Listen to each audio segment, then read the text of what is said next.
It's about three holy wars.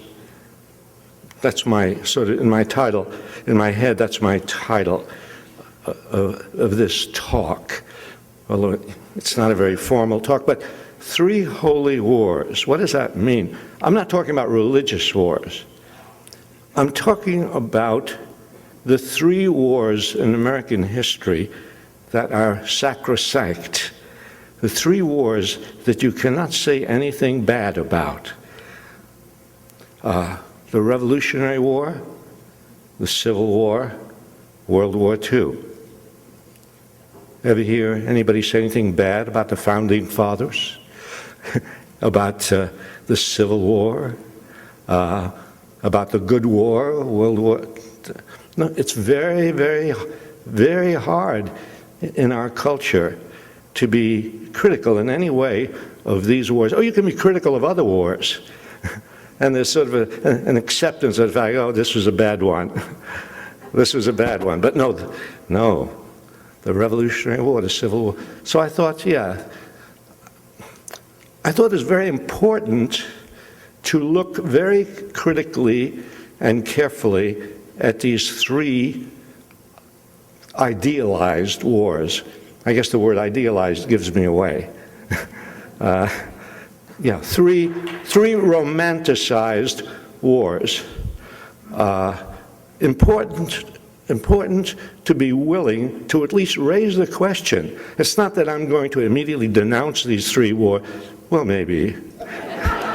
No, well, I don't know how to characterize what I will say about them. But I think it is important at least to raise the possibility that you can criticize something which everybody has accepted as uncriticizable. I mean, that's what we're supposed to be, thinking people. We're supposed to be able to question anything. I just heard Barbara Ehrenreich question God, and I didn't hear an answer. I'd like to hear an interview between them, which Matt can publish in the Progressive.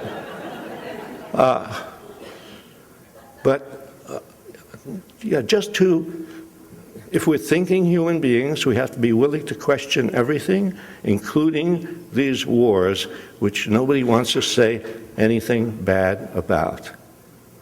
And so that's what I'm going to just start to do, because it's a very big topic, and I only have a little bit of time. And I've been warned about time. They have a guy here who warns you, and he's a very tough-looking guy. And he warns you about time. So I only have a bit of time, just enough to introduce a few ideas, just to think about, okay?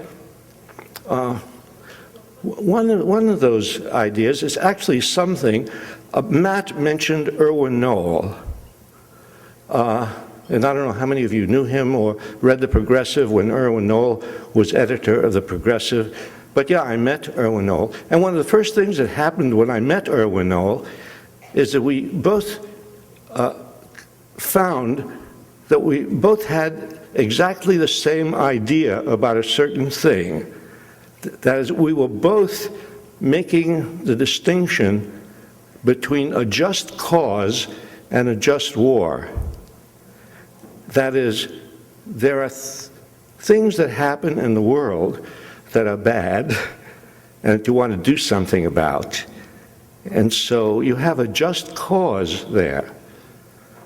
But our culture is so war-prone that we immediately rush and make this logical jump from, oh, this is a good cause, therefore it deserves a war. No. You have to be very, very careful in making that jump from, oh, this is a good cause, to, oh, therefore we have to make war to do something about it. No.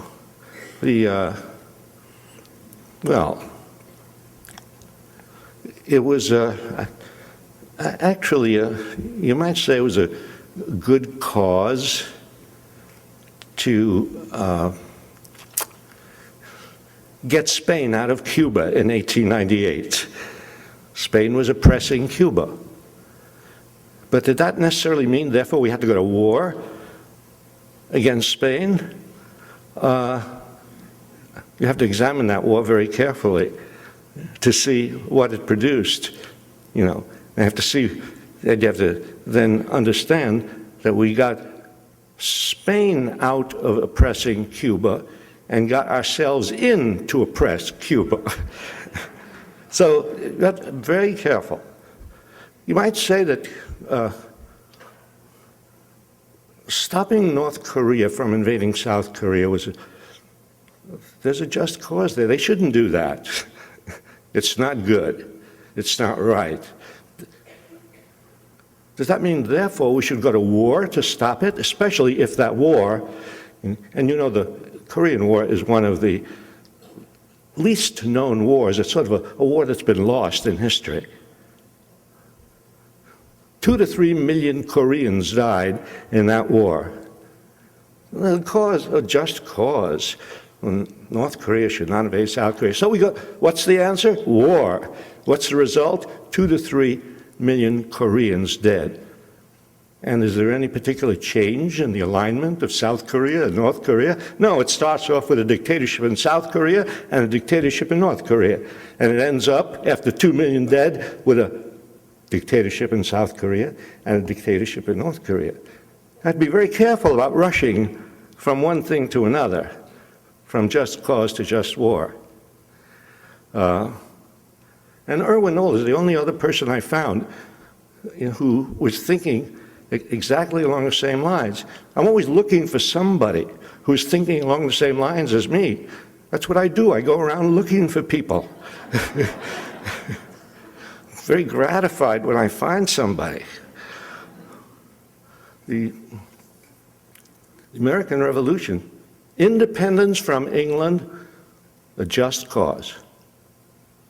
Yeah, why should a group of colonists here be occupied by, yeah, they were occupying us, they were, oppressing us, therefore we go to war, the Revolutionary War. How many people die in the Revolutionary War? Nobody knows exactly. By the way, you'll find out when you look at the statistics of war dead that nobody ever knows exactly how many people die. Who cares?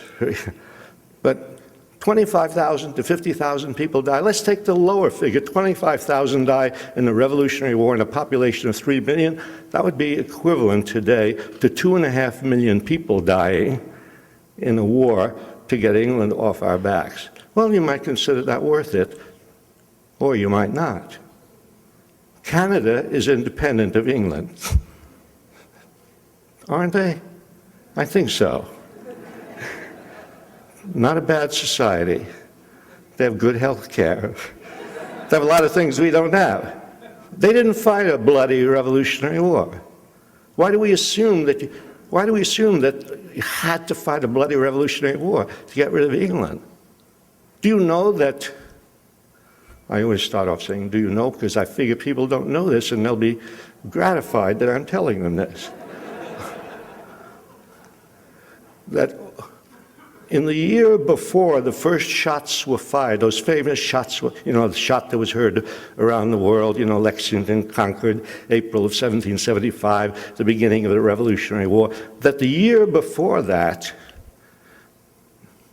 farmers in western Massachusetts had driven the British government out of most of western Massachusetts without firing a shot. They had assembled by the thousands and thousands around courthouses, around official offices, and they'd just taken over and they said goodbye to the British officials. It was a nonviolent revolution that took place. But then came Lexington and Concord, and the revolution became violent, and then the revolution was taken over, not by the farmers, taken over by the founding fathers. Farmers were rather poor. the founding fathers were rather rich. The Revolutionary War is not as simple as it first seems, you know. Oh, independence from England, good. Not that simple. Who actually gained from that victory over England? There were people who gained, no question about that. But it's very important to ask, especially if you're considering a war or evaluating a war, who gained what? And differentiate among the different parts of the population about who benefited from a certain policy. That's one thing we're not accustomed to in this country, because we don't think in class terms. We think, oh, we all have the same interest. We all have the same interest, independence from England. We did not have all the same interest. Do you think the Indians cared about independence from England? No. In fact, the Indians were unhappy that we won independence from England, because England had set a line. The Proclamation of 1763 had set a line and said, you can't go westward into Indian territory beyond this line. And they didn't do it because they loved the Indians. They didn't want trouble, right? When Britain was defeated in the Revolutionary War, that line was eliminated. And now the way was open for the colonists to move westward across the continent, which they did for the next 100 years, committing massacres and making sure that they destroyed Indian civilization. So you're going to say, you know, when you look at the American Revolution, hey, there's a factor you have to take into consideration. The Indians, no, didn't benefit. Did blacks benefit from the Revolution? Slavery was there before, slavery was there after. No, we remained a slave society after the Revolution. Not only that, we wrote slavery into the Constitution. We legitimized it. What about class divisions? Why do we assume, well, aside from blacks and slaves and Indians, what about just ordinary, let's say, white farmers? Did they have the same interest in the Revolution as John Hancock or Gouverneur Morris or Madison or Jefferson or the slave owners or the bondholders? Not really. It was not all the common people getting together to fight against England. Washington had a very hard time assembling an army. Well, they've got an army. They promised people. They took poor guys and promised them land. They browbeat people, and oh yes, and of course they inspired people. Well, let's have the Declaration of Independence. Wow, this is what we're fighting for. It's always good, if you want to get people who go to war, to give them a good document and to have good words in life and liberty and the pursuit of happiness. Yeah, that's what we're fighting for. Of course, when they write the Constitution, it's not life, liberty, and the pursuit of happiness. When they write the Constitution, it's life, liberty, and property. Have you noticed that difference? You should take notice of these little things. There were class divisions. When you assess and evaluate a war, when you assess and evaluate any policy, you have to ask who gets what. And out of this policy, it's not, oh, the same for all of us. Oh, we're going to raise taxes. On whom? On which part of the population? We're going to spend money. On whom? No. And what about the revolution? Is there a class division there in the benefits of the revolution? And oh, yes. We were a class society from the beginning. American society started off as a society of rich and poor, of people with enormous grants of land and people with no land. And there were riots. There were bread riots in Boston and flour riots. And there were rebellions all over the colonies of poor against rich, of tenants breaking into jails to release people who were imprisoned there for non-payment of debt. There was class conflict. We try to pretend in this country we're all one big happy family. We're not. And so when you look at the American Revolution, you have to look at it in terms of class. Do you know that in the, again, my air of superiority, did you know what I know? Well, I know you know things that I don't know, but I may as well take advantage of what I know to lord it over everybody else. Do you know that there were mutinies in the Revolutionary Army by the privates against the officers? I ask you, do you know? Because when I studied the American Revolution, when I studied American history, and I'm talking about not just in elementary school, I went to graduate school. I want you to know that. I got a PhD in history. Really. Did I ever learn in my whole undergraduate, graduate education, did I ever learn about mutinies in the Revolutionary Army? No. Well, there's a lot I didn't learn. When I got out of school, I began to learn things. That's when you begin to learn, right? You go to the library. There's nothing like a library. And there were mutinies of ordinary soldiers who saw the way the officers were treated. The officers were getting fine clothes and good food and high pay, and the privates were, well, you saw Valley Forge and the no shoes and the bad clothes, and they weren't getting paid.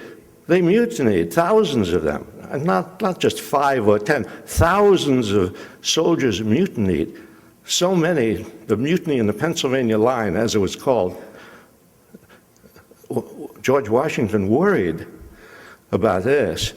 It was too much to handle. He couldn't put this down. So he made compromises with them. But later, when there was a smaller mutiny in the New Jersey line, not with thousands, but maybe with hundreds, Washington said, execute the leaders.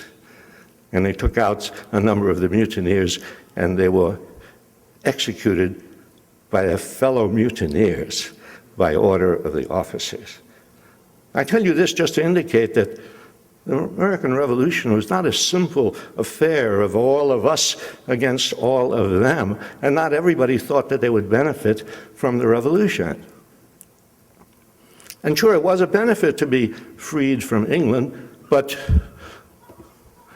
in proportion to population, 2.5 million people die, right?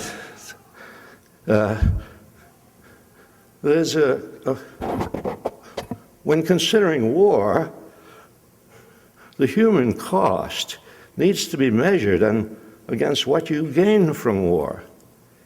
And on both sides of that ledger, problems arise because when you think about the human cost, generally it's an abstraction. Oh, so many and so many people died. It's a number. You give it a number. World War II, 400,000 died. Civil War, 600,000. The World War II, 50 million people died in World War II. Yeah. But it becomes, what does that mean in human terms? So the tendency is, on that side of the ledger, if you really want to have an accurate assessment of weighing the cost against the benefits, you have to look at that cost not as an abstraction, not as a statistic, but you have to look at it in terms of every human being who died, and every human being who lost a limb, and every human being who came out blind, and every human being who came out mentally damaged. You have to put all of that together when you are assessing that side of the ledger, the cost of the war, before you ask the question, well, was it worth it? Was it a just war? Yeah, you have to get that side of the ledger right. One of the things great things that Drew Gilpin Faust did, I don't know if you know about her book, the book she wrote about the Civil War. It's a wonderful book. The great thing about her book is she brings home in very explicit, very human terms what happens to human beings in that war. The Civil War was an ugly, brutal war of amputation after amputation after amputation done out in the field without anesthetics, you know. So you have to have a careful assessment of that. And then on the other side, well, okay, this is the cost. Now you know the real cost, the real human cost. And on the side of gain, you have to ask the question I asked about the Revolutionary War. Who gained and who didn't? And what were the class divisions? And what did this class gain and what did that class gain? I'm looking to see if this guy is following me. If you see somebody creeping up behind me, let me know.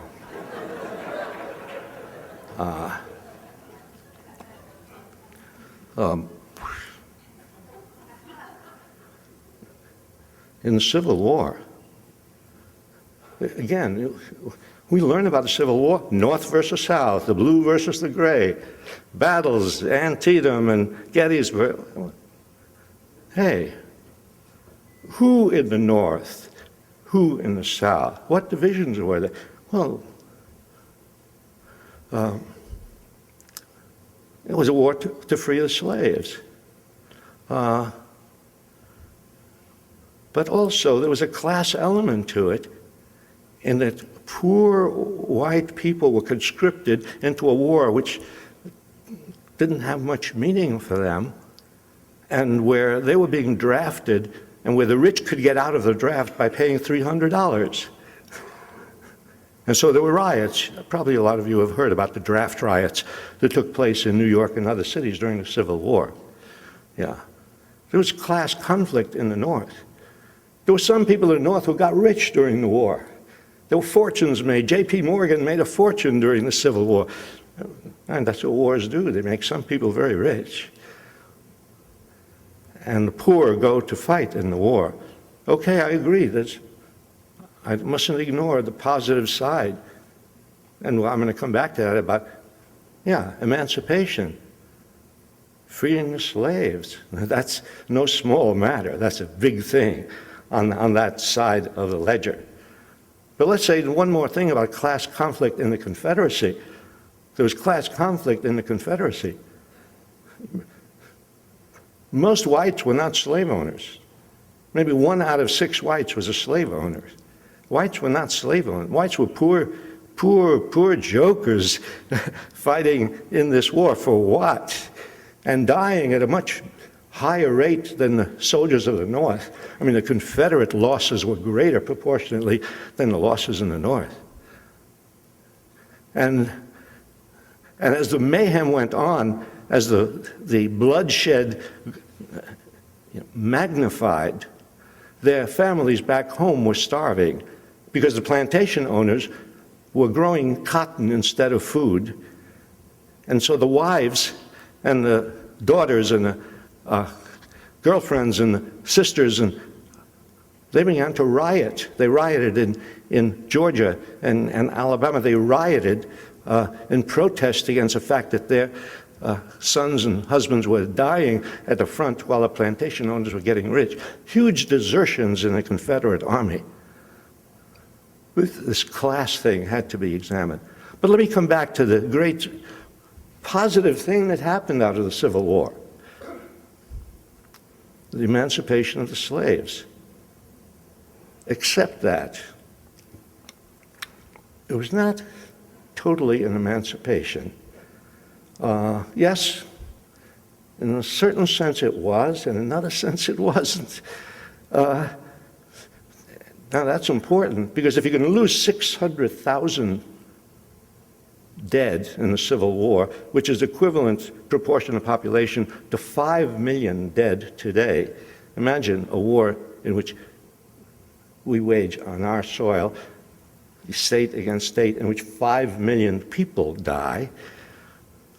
Well, maybe it's worth it if you really result The result is to free 4 million black people, bring them into freedom. Well, they weren't exactly brought into freedom.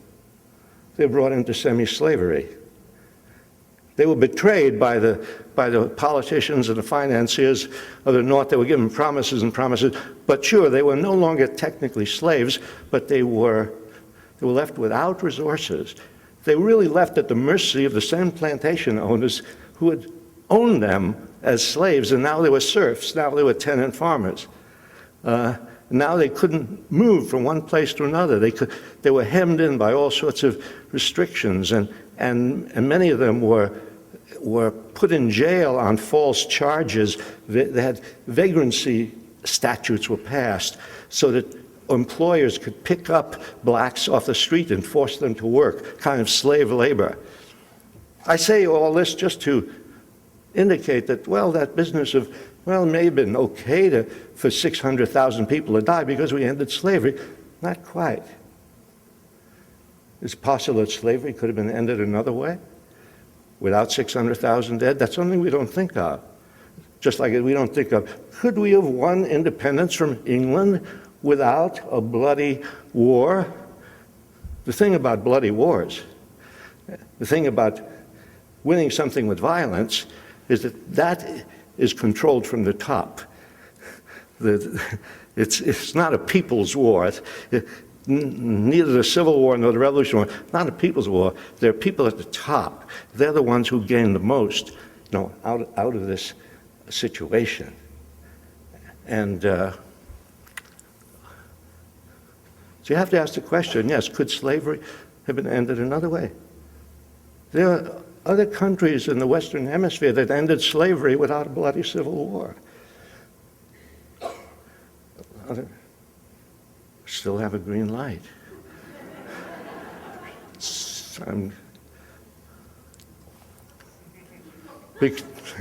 Because I was wondering if I'd be able to get to World War II.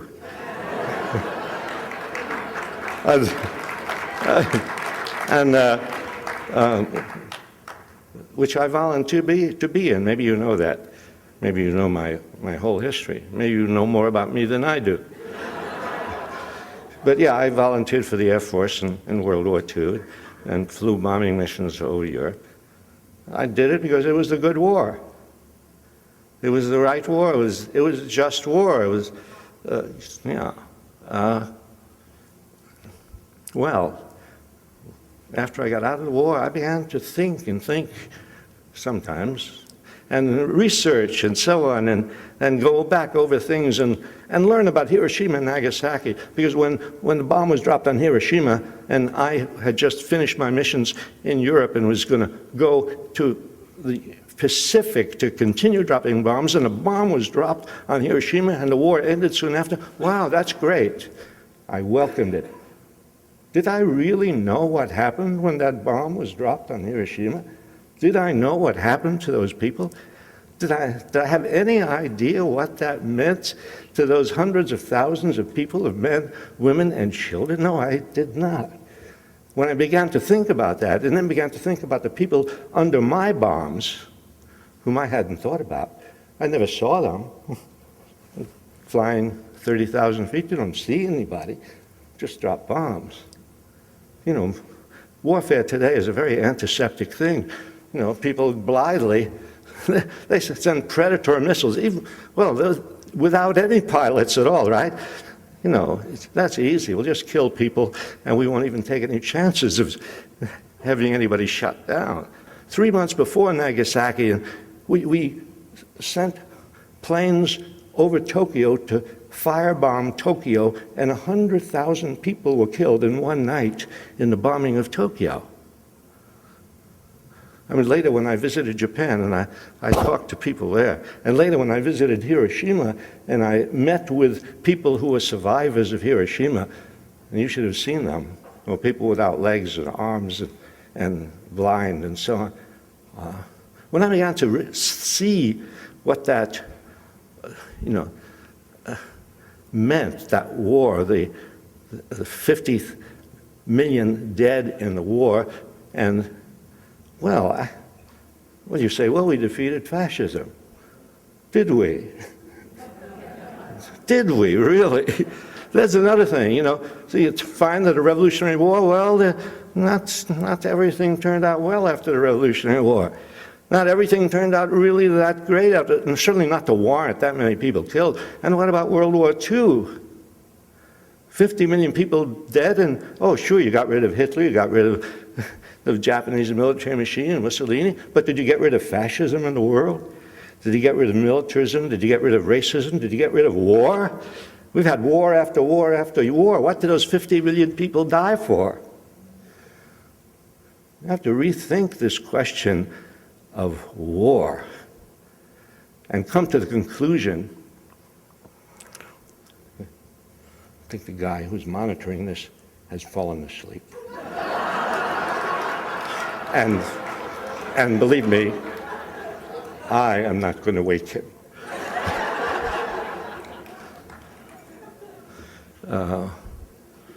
What you have to come to the conclusion, as I have, war cannot be accepted, no matter what.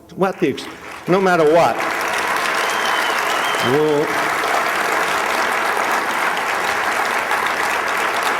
yeah. You know, no matter what the reasons given, the excuse given, liberty, democracy, this, that, you know, no, war is by definition, the indiscriminate killing of huge numbers of people for ends which are uncertain. If you think about means and ends, you think about that ethical proposition and apply it to war, the means are horrible, certainly. The end is uncertain. That alone should make you hesitate. And then, of course, people always ask the question, this question has always been asked of me, and so I'm going to preempt your asking it, even in your head. Yeah, but what else were we to do? This is what people ask. What else are we to do about this, about that, about independence from England, about slavery? And, yeah. By the way, an interesting thing about slavery, John Brown wanted to free the slaves. This is a year before the Civil War, right? He tries to start, wasn't very good at it, but he tried to start a slave insurrection, hoping that would, you know, it would spread and spread and spread. Maybe they'd end slavery that way. He's executed by the government of the United States and the state of Virginia for using such violence. The next year, they start a war which ends up with 600,000 dead, and everybody is celebrating that slavery is ended in that way. Well, yeah, just one point I want to make. This is a question that says, what else would you do? They say, what else? Yeah, but Hitler, you had to do something. Something about Hitler. I agree, you had to do something about all these things. You have to do something about winning independence. If you're oppressed, you have to do something about slavery. If there's slavery, you have to do something about fascism. You have to do something about all these things. But you don't have to do war. Yeah. You have to, if we have any brains, I don't know if we do, but we're supposed to be smart. We are smart in so many ways. Surely we should be able to understand that in between war and passivity, there are 1,000 possibilities, you see.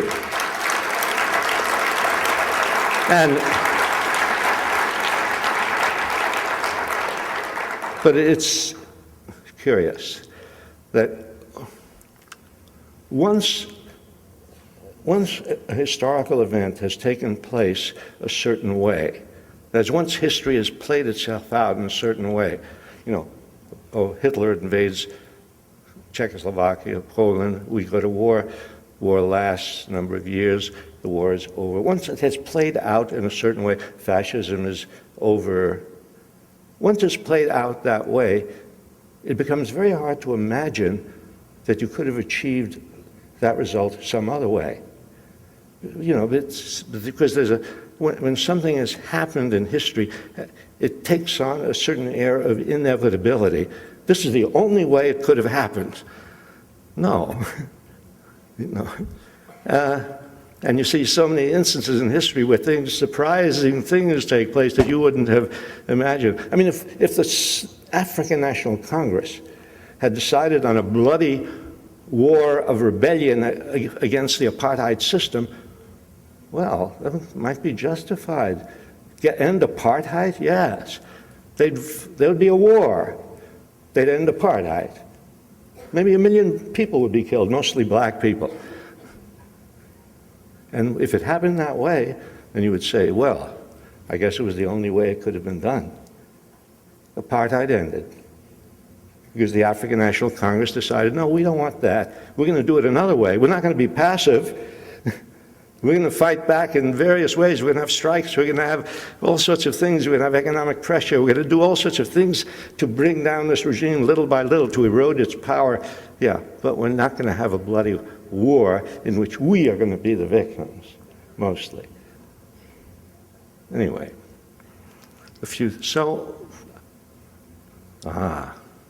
finally, you're saved. Say,